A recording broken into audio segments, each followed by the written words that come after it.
I said that when I first came in, preaching is a little superfluous this morning, and I feel the same way. This is Independence Sunday, the Sunday before Independence Day, the 4th of July. And so I want to take just a few minutes to lay before you what I call, and what has been called, 4 fragile freedoms. I'm going to give you a test. You know, have you read Buddy Sheridan's book, 4 Fragile Freedoms? Okay, all right. I want to be sure that you read that book. Walter Sheridan, Buddy Sheridan, a little old to be called Buddy these days, but we call him that. I called him a year or so ago when he was on his morning walk about his book and something that he had said. 4 fragile freedoms, based upon growing out of our sense of freedom of religion, separation of church and state,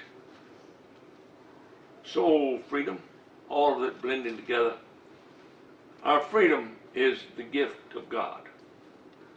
We may maintain it, but it is God's gift to us.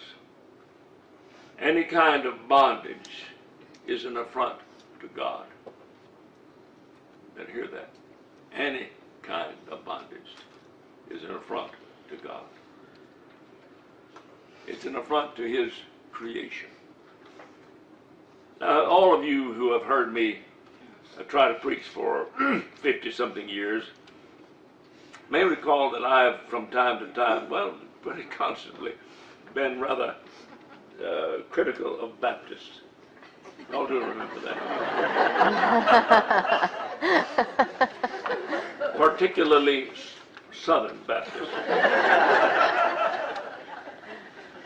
And so when I say these are Baptist distinctives, I want to qualify it by saying these are the traditional, historical Baptist tradition. Many of the modern day contemporary Baptists would not own these. These are the historic freedoms, 4 fragile freedoms, that were enunciated and made real in the life of Baptists from the very beginning. The first decade of their being in the 17th century, when they came into being in England. So I'm going to mention them, 4 fragile freedoms. The first is soul freedom. E.Y. Mullins is the first perhaps to have brought that to light in America. He was a Princeton man, as nearly everybody was in the beginning of the Southern Seminary in Louisville. They were all Princeton guys. And this is the thing they held to as much as anything, that we are free before God, which is what soul freedom means. E.Y. Mullins called it the competence of the soul, or soul competence, which is to be said, every one of us is free to come to God for himself and herself, and we're competent so to do. God is open to every one of us. So briefly stated, here's the definition. We are created in the image of God, and we have direct personal access to God, without restrictions, without approval or disapproval of authorities, or without their direction of church or state. Freedom to approach God for yourself and to express it in your own way or not express it. The priesthood of every believer. Uncontrolled, uncoerced, undirected.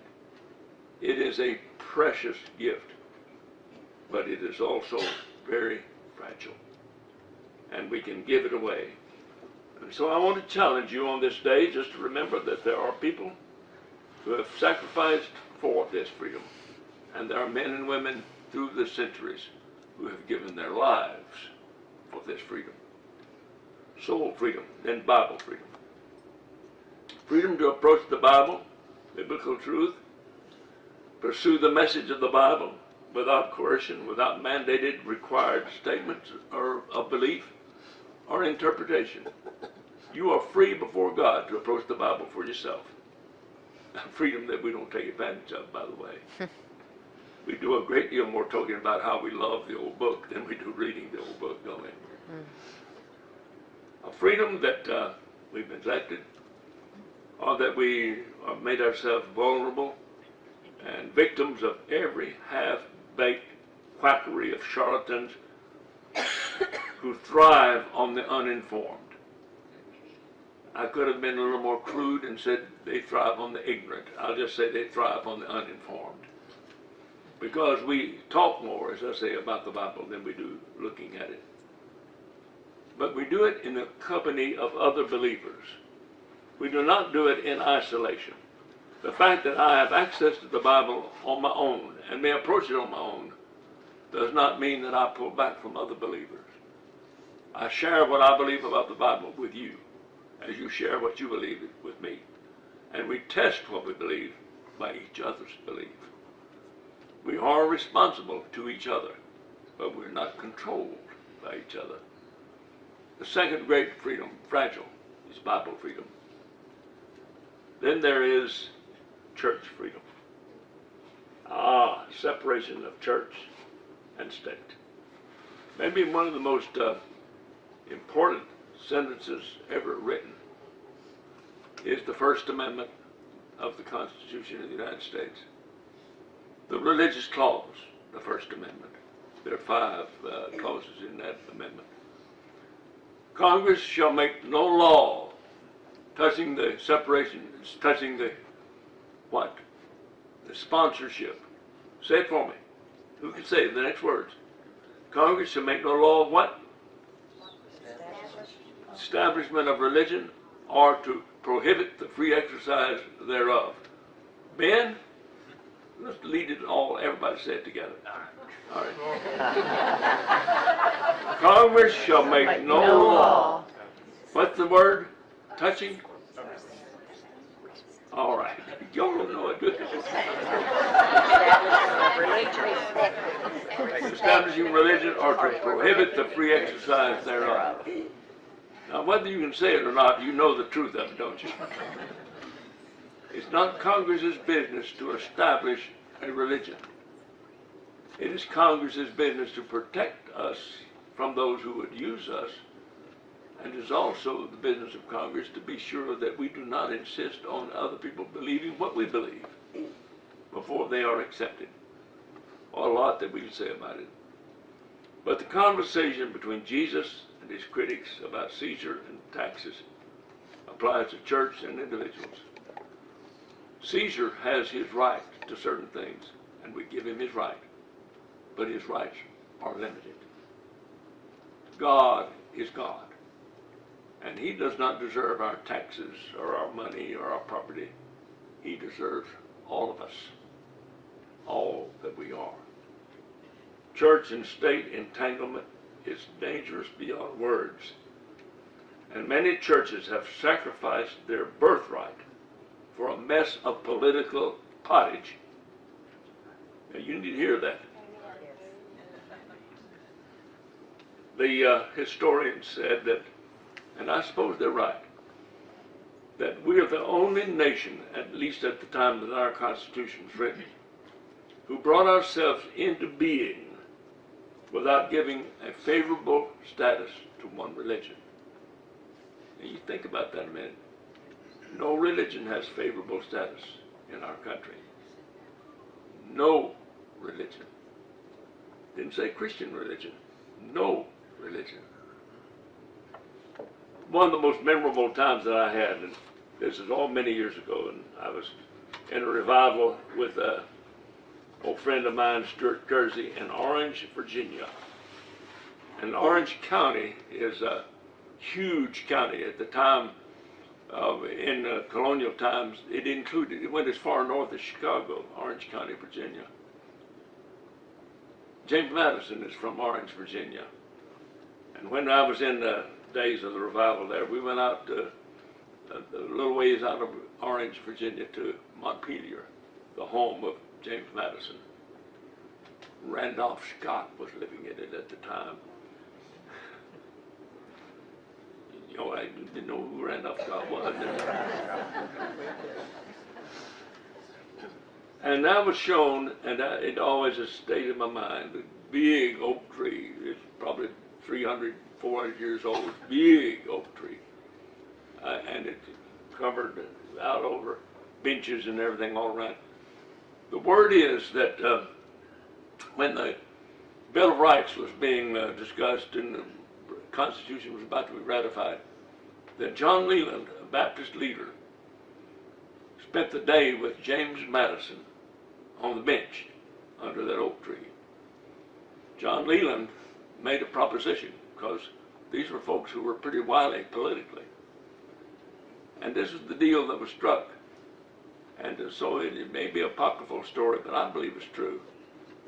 John Leland promised James Madison his support and the support of Baptists, Methodists, and Presbyterians for the ratification of the Constitution if the religious clause could be included in the Bill of Rights.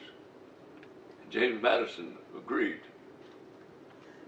We have the First Amendment.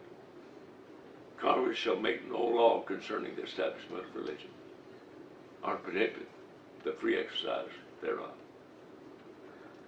Don't take it cheaply. It is a precious gift, but it is a fragile freedom.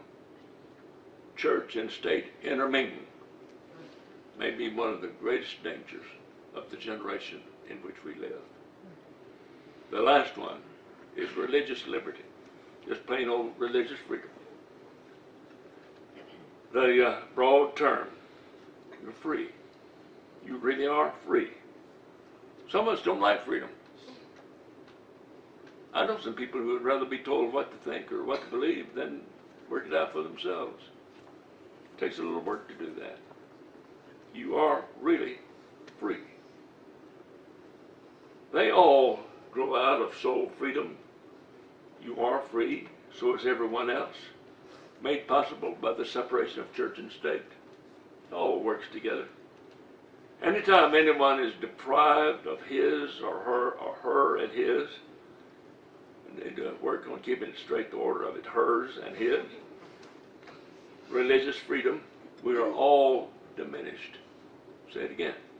Anytime anyone is deprived of her or his religious freedom, we are all diminished. When you take someone else's freedom away from him or her, you not only harm that person, you diminish yourself. I'm going to run down the list, a little roster here of people who had something to say about freedom of religion in their day, and they all have something to do with Baptists. One of them was George W. Truett. Y'all remember George W. Truett? He was pre-W.A. Criswell. Did y'all know they had a pastor in Dallas before W.A. Criswell? The non-Baptists here do not appreciate what you do. George W. Truett, one of the greatest pastors we ever produced. He was there for nearly 50 years. And he delivered a famous address on the Capitol steps in the 30s. He was a fierce advocate of religious freedom.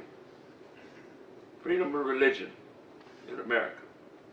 Included in his address, I want to read you something that he said.